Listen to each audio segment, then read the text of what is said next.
Kenyan football has come of age. That is the loud and clear message tonight as Kenya's Harambee Stars held African champions, the Nigerian Super Eagles, to a 1-1 draw in Calabar, Nigeria. But as football fans celebrate, some families are mourning the loss of their loved ones after a road accident at Salga in Nakuru claimed 6 lives.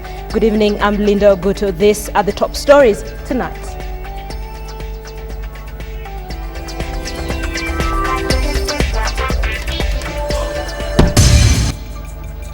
Six lives lost in grisly road accident in Nakuru. Saura has never been arrested, nor has he been in the ICC's custody. And he has also not been convicted, as the prosecutor's decision to withdraw charges against him was made even before the commencement of his trial. Thus, this rule does not apply to him. No compensation is due, ICC answers Mudhaura. The judge failed to appreciate that a conduct had a demeaning and negative impact on both dispensation of justice. Unfit to serve, Judges Vetting Board upholds previous decision.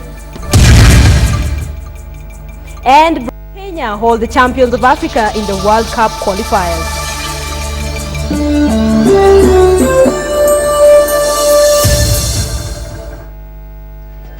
Thank you for joining us. 6 people have died and 3 others have sustained serious injuries in a multiple vehicle accident that occurred early this morning along the Eldoret-Nakuru highway at Salga Shopping Center. A lorry heading to Nakuru rammed into 4 other trucks parked at the shopping center at 3 a.m. this morning, leaving a trail of destruction. Sophia Wanuna starts our bulletin tonight with that tragedy in the Rift Valley.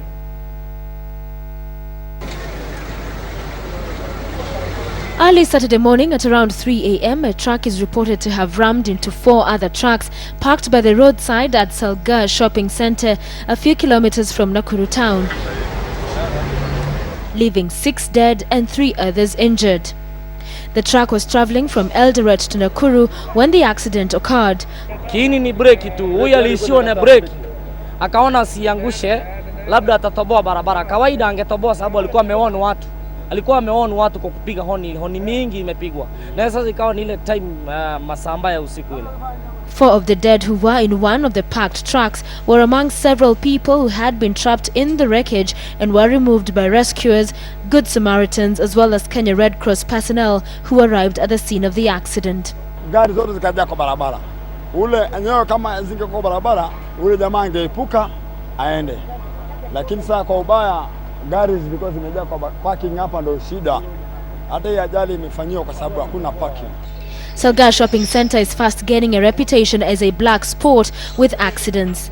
As the new year was ushered in, 11 lives were lost at the center.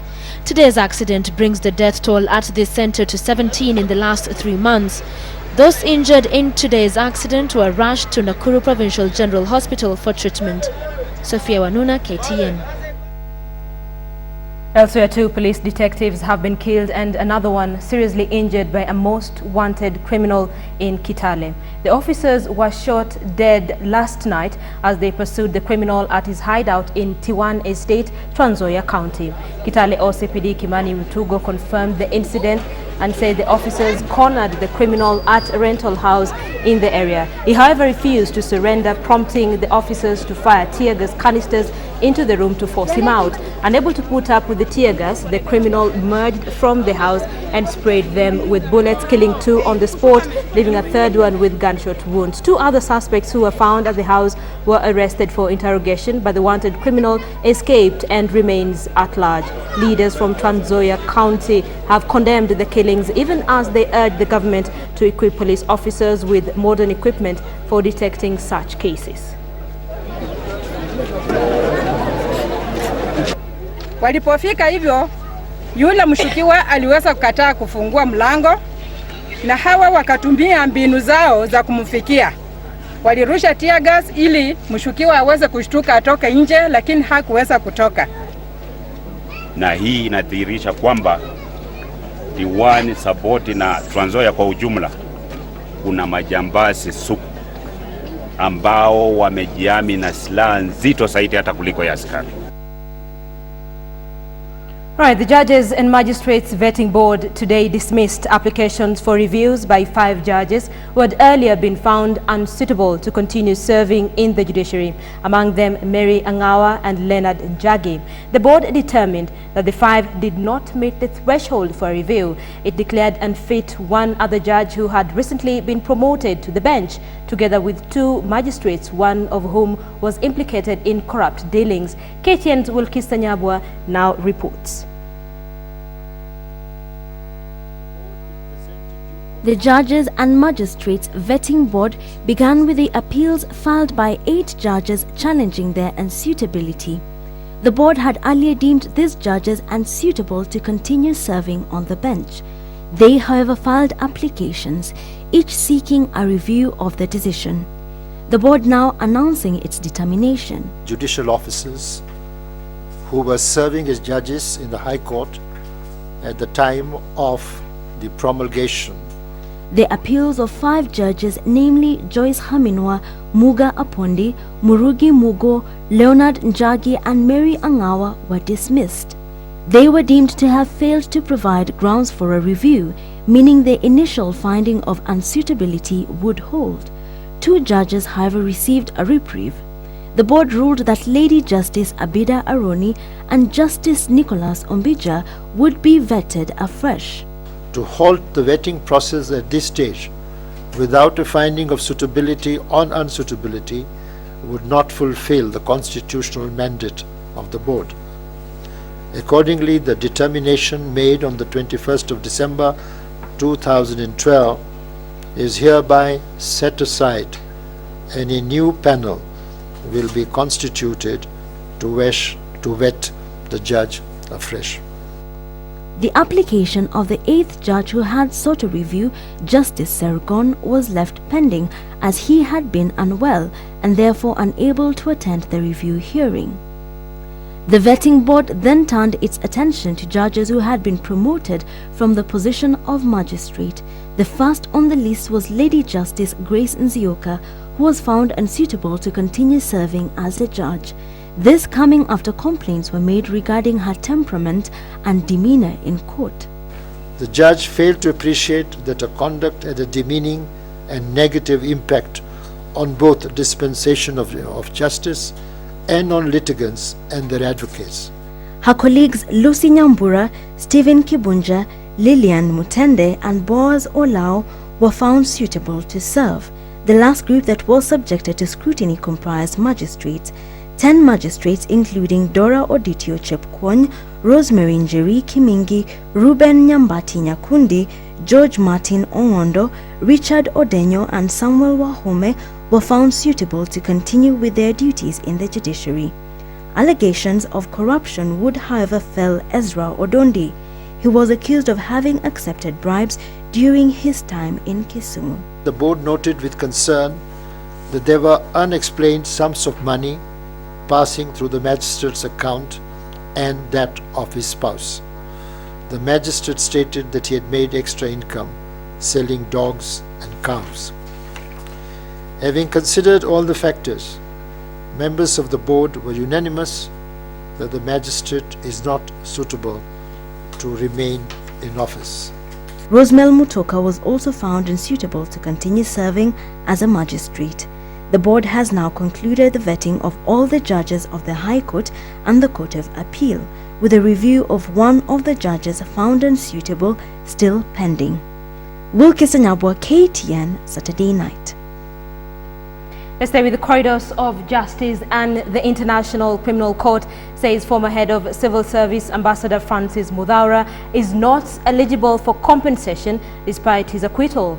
Muthaura had earlier indicated that he will consider filing for compensation since the ICC prosecution confirmed charges against him after conducting sloppy investigations. Muthaura has now retired from government work following his acquittal and has been entitled as Anjuri Ncheke Elder. KTN's Eric Njoka reports on what could warrant compensation to an ICC accused.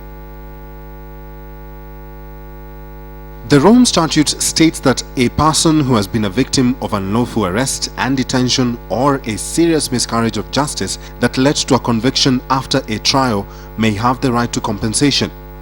Mr. Muthaura has never been arrested, nor has he been in the ICC's custody. And he has also not been convicted, as the prosecutor's decision to withdraw charges against him was made even before the commencement of his trial. Thus, this rule does not apply to him. To withdraw the charges against Mr. Muthaura. In her notice to the court on Monday, ICC prosecutor Fatou Bensouda said the prosecution dropped Muthaura's case because the government had failed to hand over vital documents and some witnesses who had been killed. It was a statement that left Muthaura out of the trial that he said had affected him emotionally. I have determined that on the state of the evidence available to us now, we have no choice but to withdraw the charges against Mr. Muthaura. The ICC case broke my heart, not only because I, Francis Muthaura, was charged, but much more so because I have seen injustice abused and manhandled. The prosecutor is allowed to issue a warrant of arrest if a suspect intimidates or threatens witnesses under the Rome Statute. Through his lawyer Karim Khan, Muthaura said he will be seeking to sue the International Criminal Court and former ICC prosecutor Moreno Ocampo for deliberately misleading and falsely accusing him of crimes he never committed.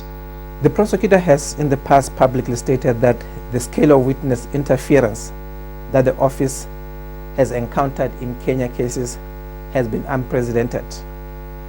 The court has developed a program to protect witnesses with appropriate and proportionate measures when needed, and will address the situation in Kenya in an adequate manner. But the dropping of Muthaura's case came with a series of flaws, with the prosecution claiming that the absence of strong incriminating evidence and lack of witnesses compelled her to drop the charges. The International Criminal Court still maintains that even though it dropped Muthaura's case, it still expects all the other Kenyan accused, as well as the Kenyan authorities, to fully comply with their obligations. Eric Njoka, KTN, Nairobi. Let's stay with the ICC and as the prosecution tightens the case against President-elect Uhuru Kenyatta by amending charges, one of the witnesses in the two Kenyan cases had scheduled a media briefing today to lay bare the motivation behind being enlisted as a prosecution witness, but the briefing was later cancelled. Is the ICC facing hostile witnesses, or some of the witnesses purged themselves? And do they risk facing perjury sanctions for lying to the court? Samogina reports. Good afternoon, everyone. Please be seated.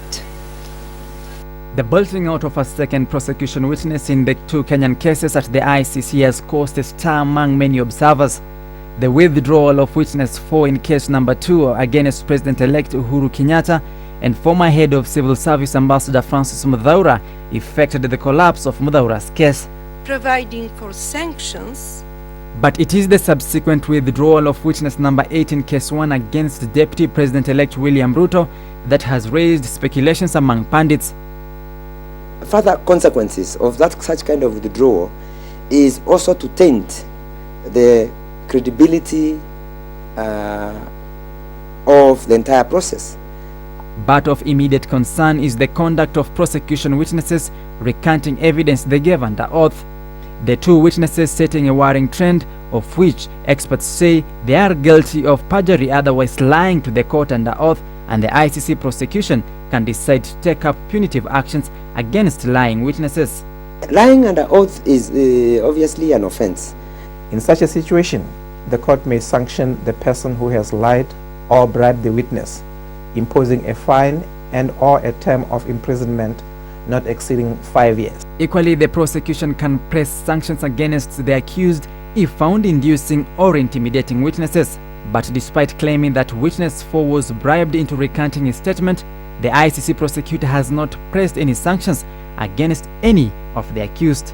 That kind of interference amounts to offenses under the Act or under the Rome Statute. That is interference with the lawful administration of justice. So it is upon her to then invoke the right machinery of trying to get evidence to actually prove those allegations as against the witnesses, and then legal action can be taken against them.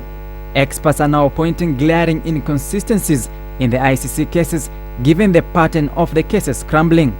From the Ocampo 6 to Bensouda 3, at the confirmation of charges hearings, former Police Commissioner General Hussein Ali and former Tinderet MP Henry Kosgei cases were not confirmed owing to insufficient evidence. The collapse of Muthaura's case is equally attributed to lack of sufficient evidence. And now, Bensouda's predecessor Luis Moreno Ocampo is accused of conducting shoddy investigations, now weakening before Bensouda. It's a very serious indictment on the part of the office of the prosecutor. It raises very many questions as to how the investigations were conducted and how this trial was commenced in the first instance, and how prepared the prosecution was with regard to these particular cases. So thank you very much. The hearing is adjourned. Sam Ogina, KTN. Let's now move to an issue that has generated a lot of arguments in the last couple of days. Prime Minister Raila Odinga maintains that the coalition government remains in office until the fourth president of the republic is sworn in. Raila says the lifespan of the coalition comes to an end when the new government legitimately assumes office. The PM gave his position today when he joined mourners for the burial of Mama Selina Guda, the late mother of a renowned Nairobi hotelier at Ragengni village in Siaya County. We expect justice in the courts. But I also want to reiterate that the Grand Coalition government is in power. And this government is being led by Honorable Mwai Kibaki and Raila Odinga and Kalonzo Musyoka. That bureaucrats, permanent secretaries, cannot be allowed to take political decisions. Right, Tuesday morning is deadline for submitting applications for Kenyans interested in vying for the post of Speaker of the Senate. And with just 48 hours left, 8 candidates have collected nomination papers for both the Speaker and the Deputy Speaker positions. Former Speaker to the National Assembly, Francis Ole Kaparo, former Turkana Central Member of Parliament, Ekwe Ethuro, and former Deputy Speaker to the 11th Parliament, Farah Maalim, have already picked the nomination forms for the Speaker of the Senate position. Now, a youth that is also collected the nomination papers from the same position this afternoon, as well as one Eric Disaili Omondi. The Deputy Speaker to the Senate position has attracted former Assistant Minister Kembi Gitura, nominated Senator Martha Wangare Wanjiram, former Kuria Member of Parliament Dr. Wilfred Mashage, and Engineer Corinne Ko Mosite. So those are the men and the women who are hoping to clinch that seat. We'll let you know how that goes once that is settled. Now, over the last 1 week, we have been looking at the men and women who hold the spare key to State House as the presidential petition hearing is determined. And to wrap up our series profiling the Supreme Court judges, today we put the spotlight firmly on Justice Jackton Ojwang, a law scholar who has published various law books and is renowned for his ruling that set free a terror suspect linked to the Kikambala bombing. Sam Ogina documents Ojwang's resume. Admitted to the role of advocate in September 1983, Justice Jackton J. Bomo Ojwang is an accomplished academician born in Homa Bay County. Ojwang obtained his LLB and LLM degrees in 1974 and 1976 respectively before proceeding to Downing College, University of Cambridge to pursue a PhD in comparative constitutional law. Of developing rich jurisprudence. He spent most of his career in academia. Though an advocate of the High Court of Kenya, Justice Ojwang taught at the Nairobi University as a law lecturer and professor of law. In 2000, he became the dean of the law faculty at the university. Justice Ojwang taught a wide range of law courses and conducted research, published in several books and monographs, and in international peer-reviewed law journals. Equally, he has made contributions to specialized tasks of the United Nations, the African Union, and leading foreign universities, as well as participated in many international fora for scholarly policy and law-making deliberations. Justice Ojwang joined the judiciary as a High Court judge on October 28, 2003, serving for 6 years and 2 years at Nairobi and Mombasa stations respectively. While in service, he adjudicated a good variety of cases and rendered comprehensive judgments that set jurisprudential directions, especially in criminal law, civil law, constitutional and administrative law, probate and administration of estates. The judge has not shied away from delivering controversial rulings. In August 2008, in a high-profile terrorism case, Justice Jackton Ojwang freed a terror suspect linked to the Paradise Hotel bombing in Kikambala, Mombasa. The suspect had been sentenced to 8 years in jail in 2006 for illegal possession of 5 anti-tank weapons and a hand grenade. In terminating the case against the terror suspect, Justice Ojwang, then a High Court judge, ruled that the police had failed to connect the suspect to the cache of firearms and observed that when the weapons were recovered, the suspect was in fact already in custody over the 2002 Kikambala Hotel bombing.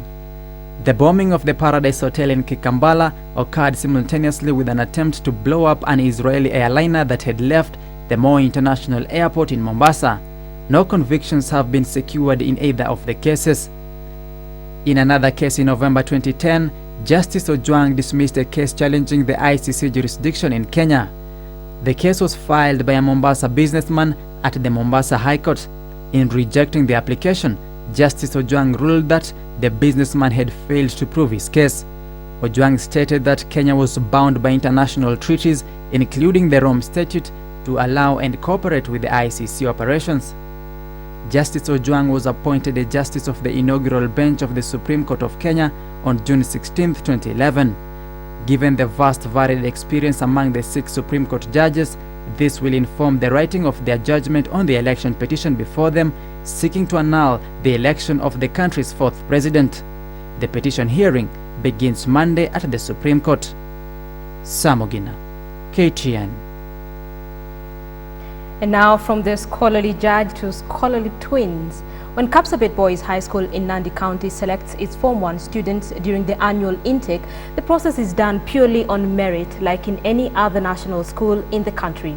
But for a set of twins who had performed well in the KCPE exams, the school's management had to enroll both twins as they were used to being together and also had similar academic performance. The school now has 4 sets of twins. KTN's Masikandie caught up with the twins and brings us this story from Nandi County.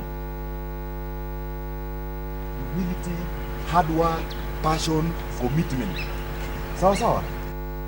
An all-boys school in Nandi County that was declared a national school in 2011. Kapsabet Boys High School was founded in 1925, and since then it has collected trophies after trophies of both academic and co-curriculum achievements. The latest accolade being a very unique one. It has 4 sets of twins, 2 sets in Form 1 and another in Form 3. The teachers felt really it was fair enough to also let this other one come in for the sake of stability in terms of, so that he can actually get also a very bright future like his other sibling in school. The school's management agreed to admit the twins, whose performance had little if any difference, just like their appearance. During when the quality KCPE results, when the results were coming, yeah, 381. So it's like, 381. Is it his or is it mine? Okay. After when we go, actually the papers are not pretty of time. They say being in the same school is an advantage to them. They are, however, put in different classes to avoid confusion. Competitions are many. Even in class, somebody just calls you, hey, Kolum. Unless he sees you, you run for east, run for south. You see. Today, for the history class, 1 set of the Form 3 twins, Kibet and Kiprono Kolum, are seated together. They both take the history class, and since Form 1, they say they have had the same focus and are similar in many ways. In school, I was left. So it's like the teacher was coming around checking the roll call. I was not there, so that day ended up to be caned, actually. So he had to be caned instead of me. It was the game's time, so I did not change. And I had to tell the name of my brother instead of me. We asked them about their similarities, if at all there is any difference. At 14 years old, you both are in Form 3, right? But different classes. Tell me about how different are you? How similar are you? Let's say that there's my brother Dan is just a little bit taller than me. The difference is that for me I'm a bit fat, but he's a little slim. Being distinct in the school, some have had to come up with ways of physically identifying who is who to the advantage of their friends. When in school, people catch us together, so they can see the people watch smarting, then the other is better. That's the difference. The distinction between us is because sometimes he's serious, but me, I'm a joker. Either coincidentally or by fate, after the school admitted the twins, the academic performance of Kapsabet boys hit a double digit, scoring a mean of 10.4 in last year's KCSE and ranked position 13 among the best performing schools and number 8 in the national schools category. And we have now hit a 10 point double digits, so it comes also with the twins in terms of being double. So it was a sweet thing for us as a school, and we felt really privileged for that matter. And with former President Daniel Arap Moi and the Deputy President-elect William Ruto among the school's alumni, the boys want to reach even greater heights and do their school proud, shine, not as one but as two.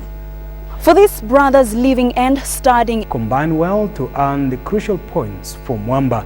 The Nairobi-based side will now focus their next game against Kenya Cup champions Menengai Oil Nakuru, who defeated a lackluster Kenya Commercial Bank side. To get a good result from that particular match, owing to the fact that we lost to them during the regular Kenya Cup season. We're happy with the result and we want to build on that momentum. We are really hoping to build on the home ground advantage. Despite that, lessons learned from playing with them, and just our desire also to have a second win in one season, I'm hoping will carry the day. Well, I must apologize, that indeed is a wrong story, and I quite unsure how it made it on air. Elsewhere, the national cross-country team on Saturday held its last training session in Bydgoszcz, Poland, in a snowy terrain as it prepares to defend Kenya's exploits at the World Cross Country Championships in Poland tomorrow. Kenyan contingent in Poland on Saturday held its last training session on a rather unfamiliar territory in Bydgoszcz. Currently, the weather in Poland is -6 degrees with basically everything covered with snow. The Kenyan team also had a chance to tour the course, as most of the athletes in the current team are visiting the Polish town for the first time. Currently, all athletes are in shape, and the Kenya-Ethiopia rivalry is expected to heat up as compared to the previous edition, with Ethiopia picking a rather experienced squad compared to Kenya. Kenya leads the world cross-country medal tally at 286, with perennial rivals Ethiopia with 234. A first prize of $30,000 will be awarded to each individual winner of the men's and women's senior races, with money available down to 6th place. Victor Ogale, KTN Sports. To motorsport now, where the Kenya National Rally Championship continues next weekend in Nyeri with the second round of the series. Like during the first round, several drivers will debut their new state-of-the-art rally cars, like Anwar Pandya's new Subaru Impreza N15 Spec C rally car. At the Inland Container Depot at Nairobi's JKIA, a new state-of-the-art rally car eager to make its debut in the Kenya series has just been received from England.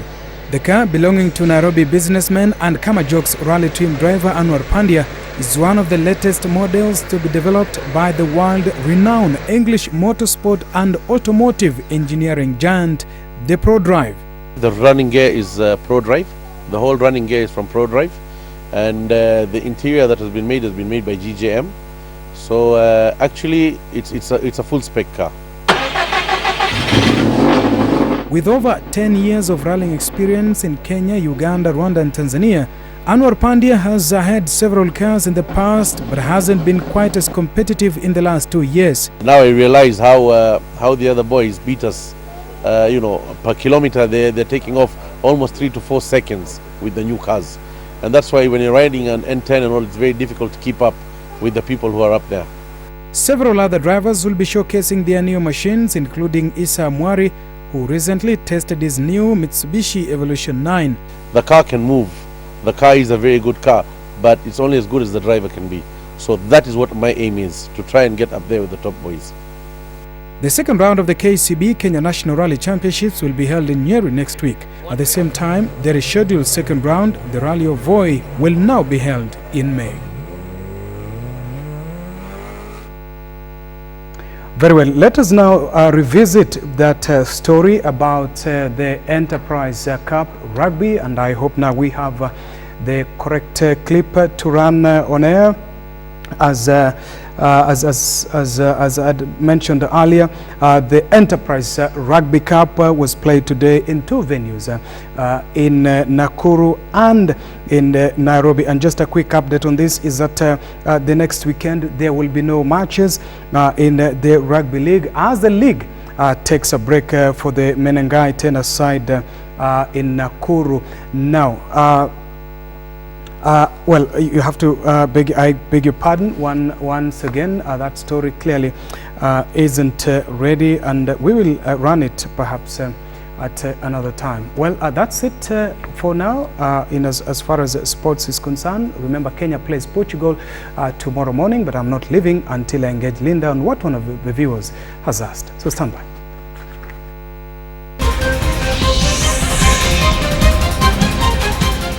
KTN Sports Today. You're watching KTN Saturday Night Live. Thank you so much for staying with us this far. Of course, Sadiq is still with me, and he wants to know really what Patrick can be done. Ireri writes to us on 8040 from South Sea, says, how should we treat Super Eagles when they come to Nairobi for the return leg of the World Cup qualifiers, considering what Kenya went through in Nigeria? Okay, I've sampled quite a few of the tweets that are coming in with respect to that. And a lot of Kenyans are saying, one, Harambee Stars players were not treated well, they were not given good accommodation, and the reception was far from acceptable. So when they come here, every single Kenyan expects them to receive a befitting welcome at the airport, and probably they should be accommodated at some very nice place, taken for a holiday for a few days. What do you think? I should think they should know this country, walk around. Perhaps we just discovered oil in Turkana. They could pay us a visit there. We have a very beautiful Suguta Marmar Valley. They could, tour Kenya before we bring them to Nairobi. What do you think? Okay, so that is what we should do to Harambee Stars. So what are we supposed to do to Super Eagles? Not quite. I think we should hit them with the very best of Kenyan hospitality that will make them, get embarrassed at how they treated Kenya, and save the last for the best. Let's engage them in football at Kasarani and prove that Kenya indeed, despite the treatment we received in Nigeria, we can still beat them just as much as we were doing until the 94th minute in Calabar, Nigeria. That's it for me. I know this topic won't go away anytime soon. My name is Sadiq Shaban. Thank you for watching. Thank you for staying with us. Sleep well. I'm Linda Ogutu.